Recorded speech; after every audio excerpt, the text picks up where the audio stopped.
Mesdames, Mesdemoiselles, Messieurs, bonsoir. Chers téléspectateurs, téléspectatrices, bonsoir. Et merci d'être présents pour assister à ce débat. Le débat de ce soir portera sur l'économie, vaste sujet sur lequel deux hommes que tout oppose ont répondu présent pour débattre ce soir. J'ai l'honneur d'accueillir Monsieur Ethan Fender. Monsieur Abadia, bonsoir. Bonsoir monsieur. Et Monsieur Wassim Bahali. Bonsoir. Bien messieurs, merci d'être présents ce soir avec nous. Vous débattrez sur trois thématiques que sont l'urgence sociale, l'inflation notamment, les impôts et les aides sociales. Et nous allons dès à présent commencer par l'inflation. Donc en France, vous le savez, l'épisode inflationniste que nous traversons est exceptionnel. Il n'a jamais été aussi élevé au cours des 30 dernières années. Quels sont selon vous les facteurs qui nous ont amenés à cette situation ? Et quelles sont pour vous les solutions qu'on pourrait envisager pour répondre à cette urgence sociale ? J'aimerais revenir avant quand même sur la crise Covid, qui d'abord a été un premier pas dans l'inflation et dans le déficit qu'on a eu durant cette période. Et effectivement, derrière est venue la crise de la guerre ukrainienne et russe.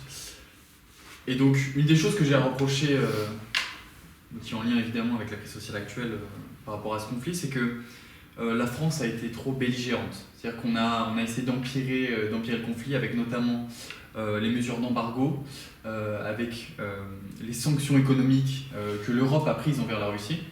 Et donc premièrement, je pense que la France devrait militer, ou devrait du moins faire en sorte d'annuler ces sanctions pour ne pas qu'elles impactent le peuple français. Un grand nombre de prix n'a rien à voir avec la guerre en Ukraine.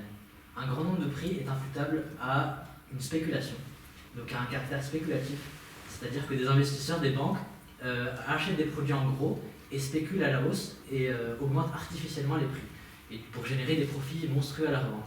Donc ce qui se passe aujourd'hui, c'est que les Français sont pris à la gorge. Comme on l'a dit, l'inflation augmente, mais les salaires ne suivent pas, et donc ils ont une baisse de pouvoir d'achat. Mais dans le même temps, on constate que les dividendes ont enregistré des taux records ces derniers temps. Ça veut dire qu'il y a des profiteurs de crise, il y a des gens qui s'enrichissent sur le dos des Français et sur le dos de la crise en Ukraine. Donc ce qu'il faut faire absolument, c'est augmenter le SMIC, donc augmenter les salaires pour les mettre au même niveau que l'inflation, pour pas qu'il y ait de perte de pouvoir d'achat et même meilleur. Il faut évidemment bloquer les prix pour couper la cause principale de l'inflation.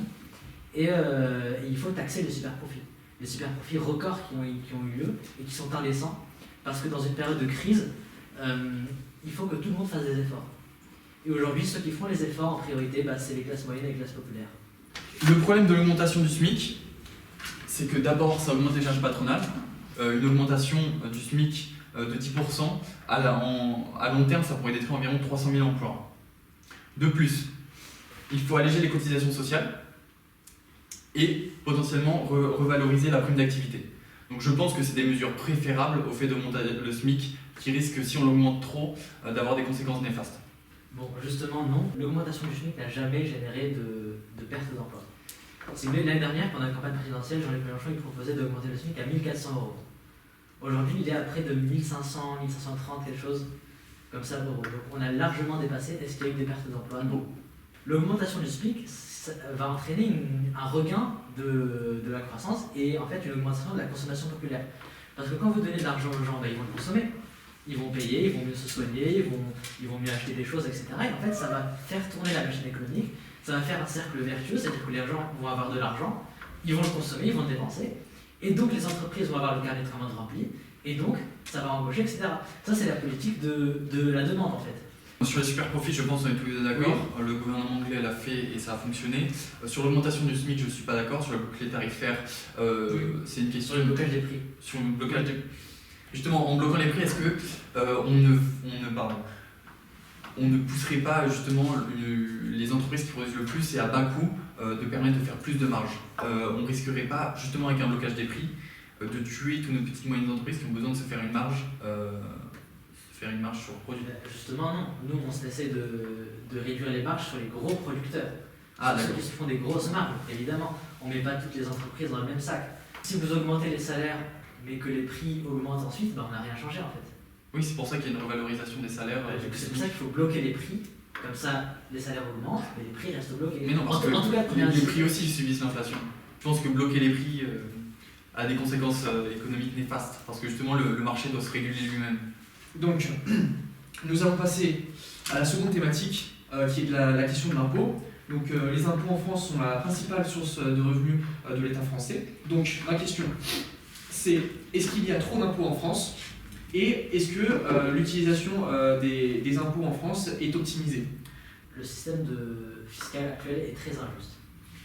Ce qu'on constate en fait entre aujourd'hui et les 40 dernières années, donc aujourd'hui et les années 80, il me semble, c'est que les impôts qui ont le plus augmenté sont les impôts qui touchent les classes moyennes et les classes populaires.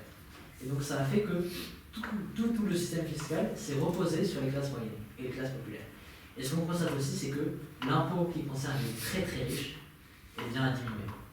C'est aussi bien le cas pour l'impôt sur le revenu que pour l'impôt sur les sociétés.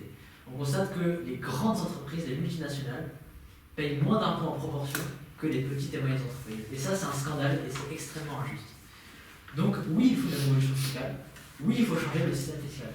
Oui, il faut que les plus grandes fortunes et les plus grands profiteurs, payent justement et payent vraiment. Et enfin, pour finir, il faut lutter contre la fraude fiscale.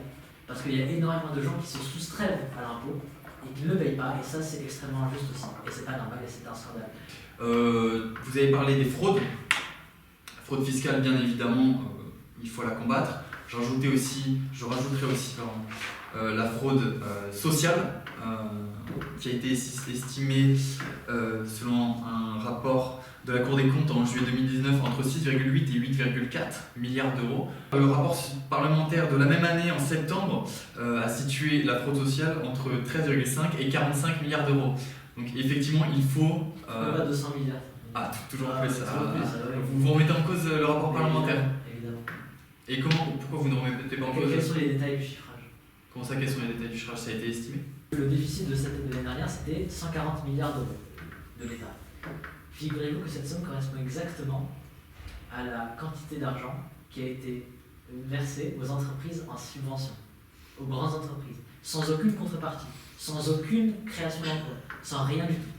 C'est-à-dire que chaque année, l'État donne aux entreprises 140 milliards. Il y a une contrepartie normalement. Oui, il y a aucune contrepartie de création d'emploi. Justement, là, il n'y en a aucune. D'accord? C'est de l'argent qui va immédiatement de l'État, donc de la poche des Français, en dividendes et aux actionnaires. Ça, c'est un scandale. Donc il faut arrêter ça immédiatement. Ça, c'est pour réduire...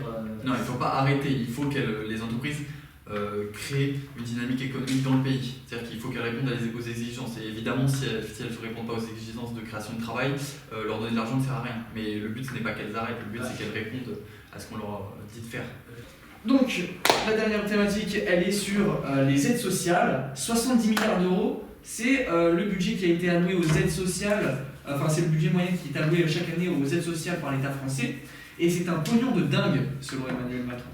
Bon, il faut quand même faire un suivi pour les aides. Hein. Il faut s'assurer, notamment ceux qui bénéficient du chômage, s'assurer qu'ils sont bien en recherche d'un travail et faire un suivi là-dessus. Évidemment, c'est déjà le cas. Évidemment, c'est le cas. C'est bien. Il faut aussi retirer les aides sociales pour les enfants délinquants, notamment.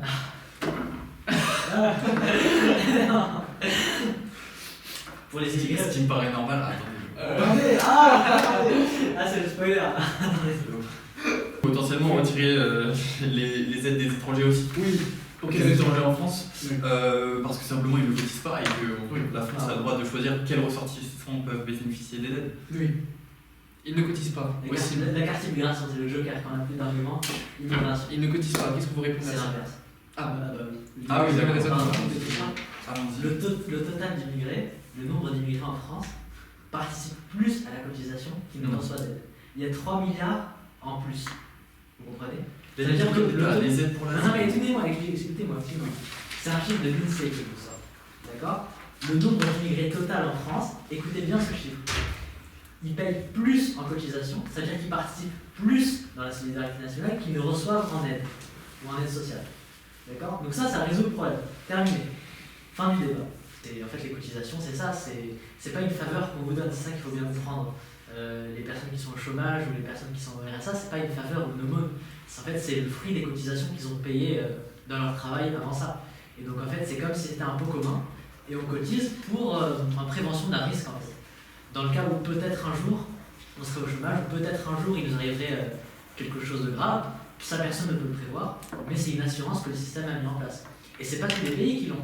Et je pense que c'est une grande chance qu'on a ça en France. Qu'on ait ça en France.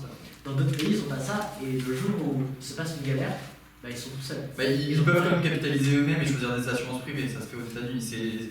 La société fonctionne aussi de cette manière. Vous voulez qu'on parle des États-Unis Parlons-en, non, on reste Non, mais je parle du système états-unien. Oui, aux États-Unis, On peut quand changer vous entrez de sur le marché du travail, vous êtes endetté pour 10 à 15 ans. C'est ça que vous voulez? Eh bien, En France, on a la chance d'avoir une éducation gratuite. on en a été sur le marché 10 à 15 ans, mais les revenus sont aussi multipliés. Donc, Vous voulez qu'on parle du taux de pauvreté aux États-Unis? Vous voulez qu'on parle du taux de chômage aux États-Unis? Ne rentrons pas dans ce sujet parce que franchement, c'est vaut mieux pas. Et le chômage en France, le taux de chômage est de 8%. Quelles sont les causes du chômage en France? S'il vous plaît. Oui. Ok, quelles sont les causes du chômage en France et comment régler la problématique du chômage? Voici, je vous en prie. En fait, il y a un paradoxe en France, c'est que d'un côté, il y a énormément de travail à faire, mais il n'y a pas d'emploi. Pourquoi? Parce que le marché ne les crée pas. Pourquoi il y a beaucoup de travail?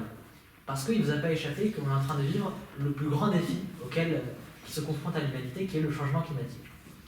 Et ce changement-là, énorme, inédit dans l'histoire de l'humanité, il suppose d'énormes changements, une transition totale de nos modes de production, de nos modes de consommation. Pour faire tout ça, il y a besoin d'énormément de travail. Et il faut de la main-d'œuvre et il faut des gens. Sauf que le marché ne les crée pas parce que ça ne l'intéresse pas. Donc il faut que l'État prenne en charge tout ça, il faut que l'État investisse dans de grands chantiers écologiques qui vont être un millier d'emplois incroyables.